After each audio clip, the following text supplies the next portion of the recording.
Right, so making money from your hobbies or your passions can be a really good thing to do, and it's completely changed my life, but it does have its potential dangers and drawbacks. So in this episode of Money Club, the ongoing series where we discuss the strategies and tools that can help us along our shared journey towards financial independence, we're going to be talking about firstly, why you should consider trying to monetize your passions or your hobbies. Secondly, I'll share some tips on how to do it, having done it lots of times myself. And thirdly, we'll talk about the potential dangers and how you can help avoid those risks of making money from your hobbies. Oh, and thank you so much to Shopify for sponsoring this video, but more on them a little bit later. Part 1, why you should consider monetizing your hobbies. So firstly, there's the obvious thing of if you're making money from doing a thing that you love, then you never have to work a day in your life. And there is some truth to that. I am now like a YouTuber, and so I'm kind of making money from doing the thing that I love, and that is pretty sick. And it means that on days like this, I can take a step back and think, this is actually pretty cool that I get to do the thing that I love and get to make stupid amounts of money from it as well. And it's just generally a nice place to be. But to be honest, there's a lot of benefits of monetizing your passions and hobbies that aren't just if you somehow manage to make it a full-time thing. One of the main ones is that when you try and monetize a thing that you're passionate about or a thing that you do as a hobby, it actually encourages you to get better at the thing. So for example, for me, I monetized close-up magic. I was a fan of close-up magic. I was a magician for a few years on my webcam and in front of my mirror. But when I started performing for audiences and started trying to get paid gigs at a restaurant and at university balls and parties, that really helped me hone the craft of magic and in a way unlocked a different side of the passion that I just hadn't really appreciated, the side of performing for real people and trying to add value to real people's lives. It also, as a side effect, taught me a bunch of other skills like how to sell and how to market myself and getting over the fear of rejection when doing auditions for these balls and parties that I was performing at. And I think if I hadn't tried to monetize my hobby for close-up magic in that way, I would have just had a lot fewer of these skills, and those skills have really helped me throughout my life as well. The other benefit of monetizing your hobbies is that it just adds this extra layer of fun to it. So for example, let's say you're playing the guitar and you're enjoying playing the guitar and learning all these new songs and stuff. All of a sudden, if you start trying to make money from it by, for example, teaching the guitar or by, for example, busking in your local town center, it's really cool because it adds this extra element of challenge to the thing. Provided you don't make it your full-time job, we're going to talk more about that later on in the video about why that's potentially bad. Provided you don't make it your full-time job and you make pocket money from doing this thing, you can treat it as a bit of an adventure, as a bit of a challenge while doing the thing that you love, but you're not reliant on it for your actual survival. And of course, the final benefit of monetizing your hobbies is that money is ultimately an exchange of value, which we're going to talk about throughout this video. And so by virtue of making money from the thing that you're passionate about, you're actually adding value to people's lives because otherwise they won't pay you for the thing that you're doing. And so it's really this like win-win-win scenario where you're doing the thing that you enjoy, you're making money from it, which then helps fund your life or the other things that you want to do, or even just becomes a little bit of a side hustle revenue stream. And you're also adding value to people, and that's just like generally good things all around. Oh, also one thing I forgot to mention, if the money starts to become interesting, like if you start making a few hundred or maybe even a few $1,000s from monetizing your passion, it means you could potentially go part-time on your day job, you could free up time, you could get more autonomy, and all of these things are great, but obviously that requires a certain level of income from the thing. Part 2, how to actually monetize your passion. So the thing to keep in mind here is that money is ultimately just an exchange of value. And therefore, in order to make money, you have to be able to provide value to someone who is willing to pay you for the money. Money does not just grow on trees. You don't just randomly make money from doing a thing which is not valuable to society. Yeah, you have to actually add value first. And so if you want to make money from your passion, then by definition, that passion needs to be able to add value to someone else. So how do you figure this out? Well, there's a few different ways you can go about it. The first way you can go about it is you can think about who is the person or the community or the group of people that you ideally want to add value to. So let's say, for example, I have a passion for playing the guitar. If I think about who I can add value to, well, I could add value to an audience because they might pay me to hear me perform my guitar. I could add value to kids who want to learn the guitar. I could add value to adults who might want to learn the guitar. I could add value to people who run local community groups at my local church or youth camps or volunteering programs because they might want to hire me as a performer for one of their parties. I could potentially add value to restaurant owners who might want background music. It's like just taking this thing that I'm passionate about, and instead of asking the question, how do I make money from playing the guitar? It's like, no, who are the potential people I can add value to? Because ultimately, the only way you make money is by providing value. And usually providing value means solving a specific problem for someone else. Which brings us on to step 2 of the method, whatever we want to call it, which is figure out what problems these sorts of people have. Again, money is about solving problems. And so if you can list out all of the problems that someone might have, you can then try and figure out a way of like, does me playing the guitar or me doing close-up magic or teaching close-up magic or making a website or doing graphics or whatever my passion might be, is that something that I could potentially use to solve that specific problem? Like I had a friend at university whose passion was attending museums, just freaking loved attending the Natural History Museum and stuff. And when he was thinking about how to monetize this passion for attending museums, he was thinking, well, I suppose I could write about it. I could do tours of the museum. But But what he stumbled on was like a stupidly profitable side hustle where he found basically rich families who wanted their kids to essentially be babysat, but to also have this culturally relevant experience. And so he offered this like bougie babysitting service to kids of rich families who wanted their kids to be taken to museums to learn about history. And so this guy combined his passion for going to museums with his general enjoyment of like hanging around kids and turned it into just, I think he was making like a few £1,000s a month from just this thing alone.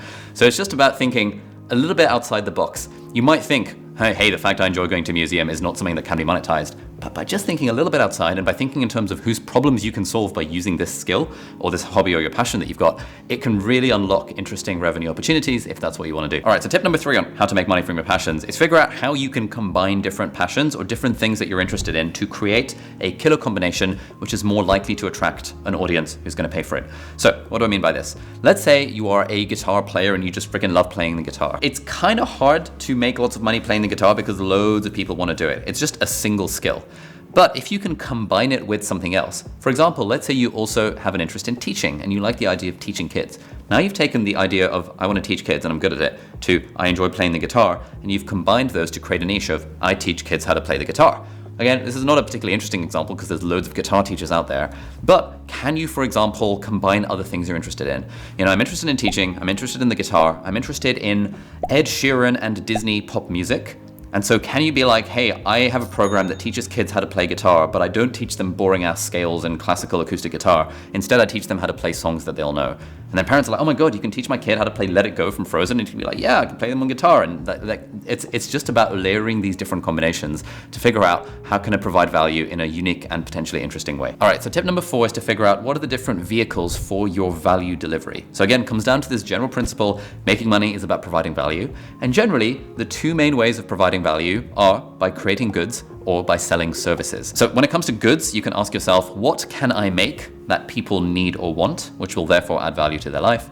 And when it comes to services, you can ask yourself, what can I do that other people want or need or don't want to do that can therefore add value to their life? And it's a pretty simple thing, but like, you know, within the realm of goods, there's physical goods and digital goods. I like digital goods personally because they don't have a cost of reproduction. It's very easy. You're very unlikely to lose money on those things. And when it comes to services, there's like a zillion things that you could do within whatever industry, whatever hobby, whatever passion you happen to be in. But just thinking about those 2 different methods of value delivery. Services are generally a pretty easy place to start, like teaching the guitar to random people in your neighborhood or providing busking as a service. It's generally a lot harder to make goods or create products or create stuff, but generally the goods thing is much more scalable and isn't directly tied to your time. So again, you just might want to think about it in those 2 dimensions when it comes to figuring out how to make money from your hobby. And to be honest, if you're interested in selling any kind of good or any kind of service, either in person or online, your single best way of doing that is by using Shopify, who are very kindly sponsoring this video. Shopify is amazing. It's a fantastic all-in-one, easy to use e-commerce platform that lets you sell basically anything to people in over 175 countries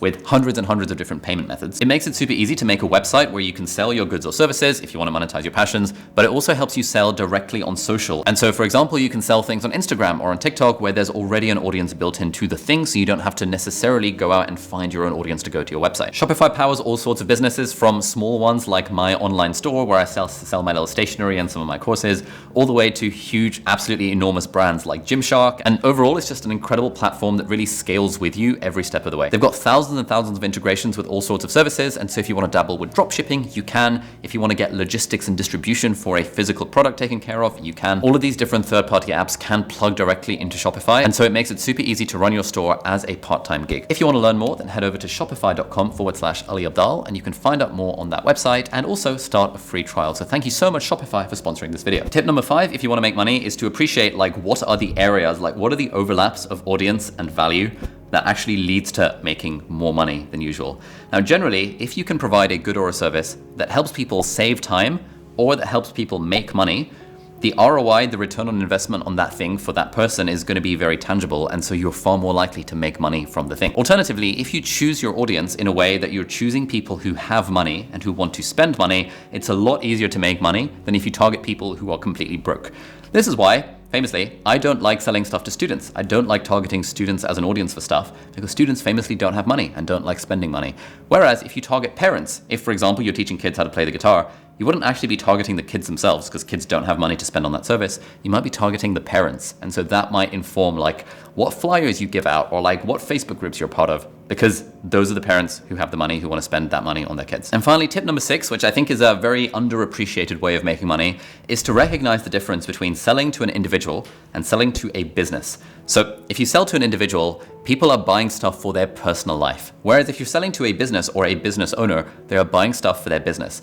Now, you only really start to fully appreciate this when you own a business, but the way that, for example, I as a business owner think about spending money in my business is completely different to how I think about spending money in my personal life, because I know that when I spend money on my business, A, it's tax deductible, and therefore I'll just almost throw money away in the business for things because I know I'm saving on tax on it. Secondly, when I spend money from the business, the amount of money in the business bank account and the business assets is astronomically higher than the amount of money that I have personally as an individual for various reasons. And this is basically true of all business owners as well. And thirdly, when I spend money as a business, I know that I'm going to get some kind of return on it, whether it's saving time or making money or any of those things. Whereas when I spend money as an individual, it's a lot harder to appreciate the ROI of that. And so this is actually a surprisingly simple way of actually making money from your passions. Figure out, how can I possibly sell this as a service to a local business?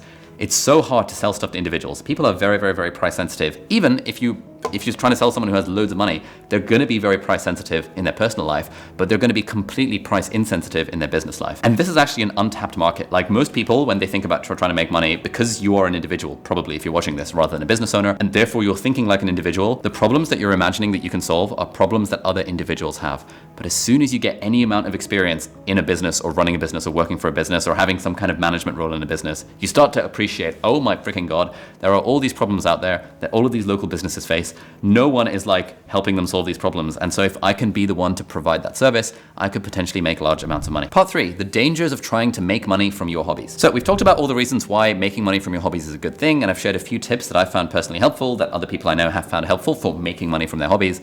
But there is like a darker side to this. And that is that sometimes, and in some circumstances, making money from your hobbies can actually completely remove the joy of the hobby itself. Let's say your hobby is to do art and you really enjoy making paintings of scenes from fantasy books or whatever, and you then try to make it your full-time job. What you're gonna find is that actually you're spending 90% of your time doing random business admin, trying to do sales and marketing and get leads and deal with clients and find commissions for your artwork, trying to upload them to appropriate platforms, trying to build an audience, all of the stuff which is basically not actually doing the art. I've got plenty of friends at this point who are musicians, and until they get to the point where they've got a manager or a business manager who can deal with all of that faff, they end up finding that they're spending like 10% of their time doing the music thing, which is the thing they love, and the rest of their time actually trying to deal with the machinery that comes with trying to turn that thing into a business. And so really the way to get around this is to appreciate that this is going to be a thing and to not feel the need to make your hobby into a full-time job. Yes, you can do it. Yes, you'll probably,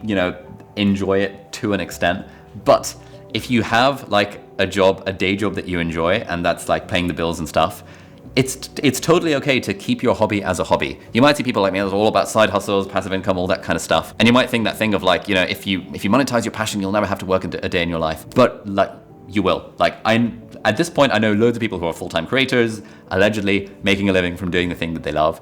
They all think of it as work or as a chore, some of the time, including myself. And it's actually quite hard to kind of counteract that intrinsic bias towards feeling like something's a bit of a chore when it becomes the source of your livelihood. And so if you're gonna go down that route of monetizing your hobbies, try your best to not necessarily make it a requirement to survive, to sustain your life. Even if the income is astronomical, it's still useful to have diverse multiple streams of income. And secondly, try your best to retain autonomy, to retain control and power over the thing that you're doing. Because generally, as we've seen from the research, autonomy, power, control leads to that feeling of intrinsic motivation. But as soon as you start doing the thing for someone else, or for the sake of someone else, or for the sake of an extrinsic instrumental reason, it kind of sucks some of the joy out of the thing. Anyway, if you enjoyed this video and you got to this point, then thank you so much for watching. You might like to check out the rest of the videos in the Money Club playlist. So I made a little playlist for you right over here that you can check out. Thank you so much for watching, and see you in the next video. Bye-bye.